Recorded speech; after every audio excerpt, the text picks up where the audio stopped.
parfois on sait qu'on a atteint une limite et là c'est fait.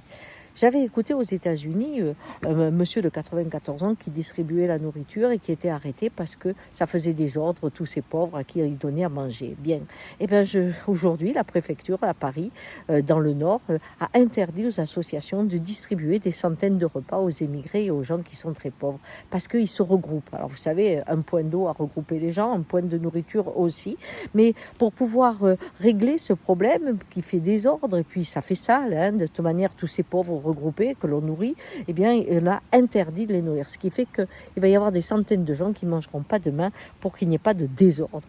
Mais on ne règle pas du tout le problème de ces personnes qui ont besoin d'un refuge, d'un asile pour pouvoir continuer à vivre l'enfer dans lequel ils sont.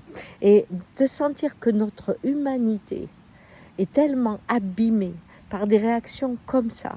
La pauvreté, c'est désordre. La pauvreté, c'est sale. L'immigration, c'est un rebut. Cette haine de l'autre que l'on développe avec des lois, des décrets comme ça, et qui ne permet pas à ceux qui ont du cœur, hein, à ceux qui se sentent concernés par celui qui vient d'ailleurs, parce qu'on l'a tous été un jour, ou par celui qui est dans la rue, parce qu'on peut tous l'être un jour, eh bien, on est démunis face à des lois qui tombent, qui sont iniques. C'est le cas de le dire. Alors aujourd'hui, ben voyez-vous, je pleure.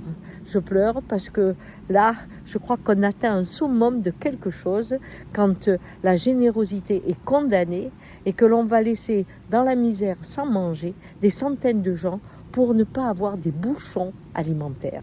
Ciao.